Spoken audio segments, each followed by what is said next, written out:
You want to believe people are decent, that there's honesty in their smiles, that loyalty means something, but deep down you've already seen the cracks. You've felt the sting of betrayal disguised as care. And if you're listening now, it means you've begun to question the script they handed you since childhood. Let's tear it apart.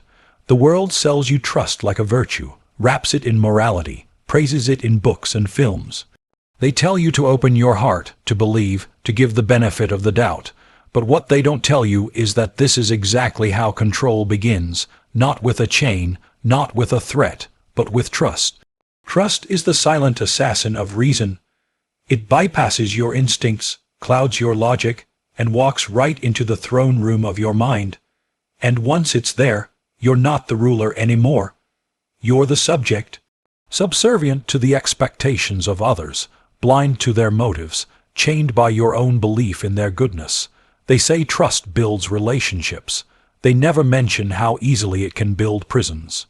Look closely. The ones who hurt you most weren't strangers. They were trusted. The ones who lied didn't sneak in. They were invited. People don't need weapons when you hand them your weaknesses wrapped in trust. They don't need force when you give them access. They smile, they nod, they play the role, and when the moment comes, they strike, not with fury but precision. Trust is not a foundation, it's a vulnerability dressed as virtue. And they count on your belief in it. That's how the game is played. Most people don't even realize they're being used until it's too late. They think loyalty will protect them. They think goodness will be returned.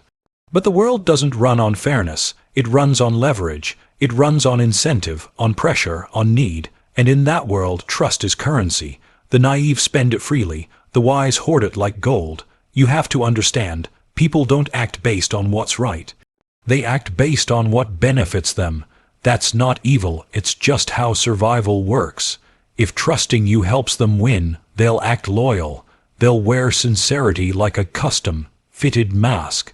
And when it's no longer useful, that mask falls. So what do? You stop building castles in the sky. You stop placing your safety in the hands of sentiment. You build with strategy, with observation, with caution. Watch what they do, not what they say. See how they treat others when they think it doesn't matter. Listen when they talk to the powerless. That's when the truth leaks through the cracks. You don't need to be cold to be protected. You need to be clear. Clarity over comfort, discernment over emotion, distance over dependence. Most people hand over their trust in the first few moments. A kind word, a shared laugh, a story that resonates, that's all it takes. And they start spilling secrets, opening doors, lowering defenses. They confuse connection with character, but connection is easy, character is tested. Don't trust what makes you feel good. Trust what survives scrutiny. The dangerous ones don't storm the gates, they're let in. They study you. They notice what offends you, what excites you, what comforts you. Then they use it, not always maliciously, sometimes just opportunistically. But use it they will, because in this game, everyone's looking for an edge. Everyone's chasing survival or power or recognition. And if your trust helps them climb, they will step on it without hesitation. You are not born to be used. You were born to rule yourself. But to do that, you have to stop being readable. The moment they can predict you, they can manipulate you. The moment they can emotionally trigger you, they can control you. Predictability is the leash. They tug it with guilt, with compliments, with pity, and you follow, thinking it's compassion. It's not. It's strategy. Let them call you distant. Let them say you're hard to reach. Let them misunderstand your silence. That's the price of control. Let them try to guess your mind. Let them wonder. Mystery is power. Ambiguity is protection. You owe no one access to your inner world. Not without proof, not without pressure, not without patience. The strongest position in any relationship is not dominance, it's detachment, not coldness, detachment. You observe, you listen, you engage. But you do not depend, you do not need, and you never ever trust blindly. This isn't about being paranoid, it's about being prepared. Because trust doesn't make you human, awareness does, and awareness doesn't dull your experience. It sharpens it. It shows you who people are before they show you who they want you to believe they are. Stop hoping people will never lie. Learn how to recognize when they are. Stop begging for honesty. Learn how to see deception before it speaks. People reveal themselves, always, through inconsistency, through subtle slips, through the gap between their words and their actions. Pay attention. When someone flatters you too quickly, ask yourself, what do they want? When someone overshares, don't trust the vulnerability, analyze the tactic. Emotional exposure is often a setup for future guilt manipulation. They confess to control, they cry to confuse, they praise to pacify. And you fall for it because it feels genuine, but feelings lie, patterns don't. So study patterns, study consistency, study reactions when you set boundaries, study how they respond to your silence. Real loyalty isn't loud. It's tested. The ones who demand your trust loudly are often the ones who deserve it least. The ones who stay calm when you pull back, those are the ones worth observing further. Let time do the filtering. Let patience do the protecting. Let reality do the talking. When people sense you are not easy to sway, they show their true form, and most of them, they vanish. They don't want real connection. They want access. They want benefits. They want submission. When that's not available, they retreat. Let them. You are not here to be everyone's comfort. You are here to be your own sanctuary, your own empire. Keep your secrets. Guard your patterns. Learn to listen in silence. The quieter you become, the more they reveal. And when you see the truth, don't confront, just recalibrate. Don't announce your mistrust, just adjust access. The most powerful move is always made in silence. You don't owe anyone an explanation for your protection. You don't owe anyone the softness of your underbelly just because they smiled. Love with awareness. Give with discernment. Connect with caution. Because even love, even friendship, even family can become weapons if wielded by the wrong hands. Never give someone the map to your inner world unless you're ready for it to be used against you. And here's a truth most won't admit. Trust is a transaction. It's earned in fragments, tested in adversity, and validated over time. It is not gifted. It is not owed. It is not infinite. People fail tests. That doesn't make you bitter. That makes you awake. Trust slowly. Observe deeply. Speak sparingly. Move intelligently. Because in the end, the person who cannot be manipulated, the one who cannot be baited, lured, deceived, is the one who commands the game. They can't control what they can't read. They can't sabotage what they can't predict. They can't betray what they never truly held. So don't give them that chance. Remain calm, remain unreadable, remain sovereign. This world is not designed for those who trust easily. It's built by those who move like shadows and think like storms. Stop asking to be understood. Start becoming ungraspable. Stop needing validation. Start embodying command. Stop trusting because it feels good. Start ruling because you're clear-eyed. The moment you abandon blind trust, you begin to see, and what you'll see is this. Most of the world is a theater of manipulation. Scripted smiles, rehearsed sincerity, and practiced empathy.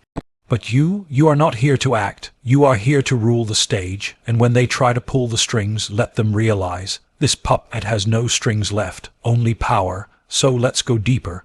Let's break the final illusions that still linger in your mind.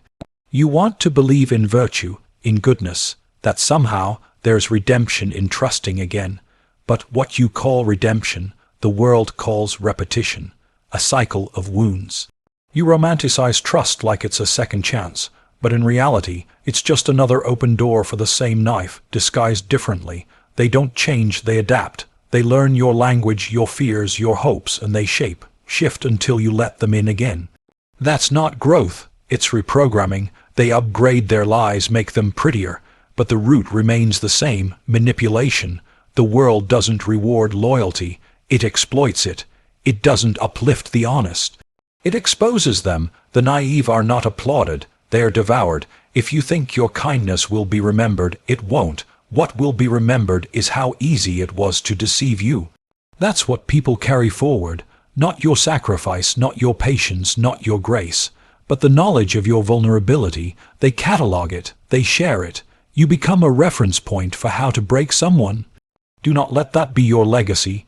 You think you're safe because they said they love you, because they said they care, but here's the truth. They love the benefits, they care about the access, and the moment those vanish, so will their warmth. Their loyalty is transactional, their devotion temporary. The stronger you grow, the more they'll fear your detachment, so they'll tighten their grip, not because they cherish you, but because they fear losing control over you. That's not affection, that's containment. Here's the harsh reality. Most people don't want the real you. They want a version they can use, a version that's compliant, agreeable, predictable. They'll celebrate you when you're convenient, when you serve their narrative. But the moment you start thinking independently, questioning, enforcing boundaries, they'll call you difficult, toxic, cold. They'll weaponize your evolution, not because you've changed into something worse, but because you've become harder to control. Remember this, loyalty is not a badge, it's a chain, and every time you give it away without demand, you give someone the power to wrap it around your neck. You think your forgiveness makes you noble. No, it makes you vulnerable to repetition, to patterns you were supposed to break. You're not being the bigger person by staying silent, by giving another chance. You're being studied, measured, mapped. And when they know your weak spot, they'll press it, not out of malice, but out of instinct. Survival always trumps sentiment. It's time to understand something most never will. The greatest threat is not the enemy who declares war, it's the friend who demands trust. Because their betrayal will not come with a warning. It'll come with a whisper, a smile, a quiet shifting of the knife in the shadows. The backstabber is never loud. They're intimate, familiar, strategic. And by the time you feel the sting, it's already too late. So what do? You become unreadable. You strip away your dependency on emotional clarity from others. You stop searching for honesty in mouths that have only known manipulation. You stop hoping people will do the right thing, and instead, you calculate what benefits them the most, because that is what they will always choose, not what is fair, not what is noble, but what benefits them. And if hurting you gives them gain, they will do it, without hesitation. You must redefine your code. Stop believing that trust is foundational. It's not. It's conditional, conditional on history, behavior, repetition, not on promises, not on apologies, not on romanticized memories of how things used to be. That's how fools get trapped, by looking backwards instead of watching forward. They believe in the potential of people. But power does not dwell in potential. It lives in pattern. What they did once, they will do again. Unless something stops them, fear, distance, consequences, not your forgiveness. You were not born to be exploited. You were not made to be understanding to the point of self-erasure. You were made to lead, to reign over your own mind, your own energy, your own future. But as long as trust is your default, you are outsourcing your safety. You're putting the alarm system inside the hands of the intruder. That's madness, and worse, it's common. Too many walk through this world blindfolded by ideals that have no place in power. Let me tell you how the powerful move. They don't assume loyalty. They test for it, repeatedly, relentlessly. They build layers around their core, layers of silence, observation, and control. You think you've earned their trust? No, you've passed one gate, maybe two. But there are always more, and that's what protects them. The fortress isn't the walls, it's the uncertainty, the impossibility of reading them completely. That is power, that is untouchable. You want peace. Don't build it on promises, build it on leverage, build it on understanding human nature, not idealizing it. People are not naturally virtuous, they are naturally strategic. Some are covert, some overt, but all are calculating. Even those closest to you, especially them, because proximity makes betrayal easier, not harder. Trust doesn't make betrayal less likely. It makes it more effective. Stop looking for proof of love. Start looking for proof of patterns.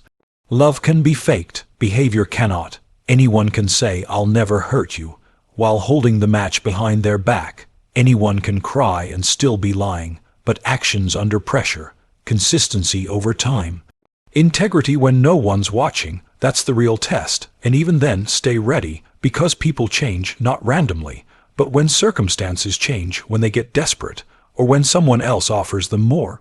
And here's where you must become ruthless. When someone shows you who they are, once, twice, 3 times, believe them, not with your heart, with your judgment. Don't debate it, don't explain it away, don't cling to hope like a lifeline. Hope is not a strategy, it's a sedative. It makes you ignore the flashing signs while telling yourself things will get better. But betrayal doesn't announce itself with sirens, it whispers, it lulls you.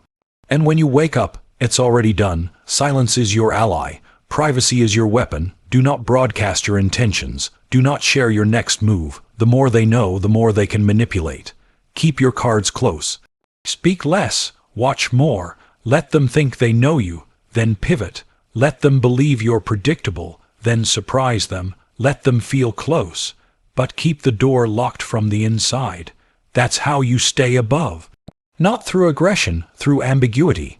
Don't waste time proving your loyalty to those who question it. Don't chase validation. That's what they want, to see you react, to see you unravel, to know they can provoke you. But when you stay still, when you smile and say nothing, they lose their power. You're no longer the puppet. You've become the puppeteer. The silence will haunt them. The unreadability will terrify them. Because they cannot predict what they cannot perceive. You don't have to expose betrayal.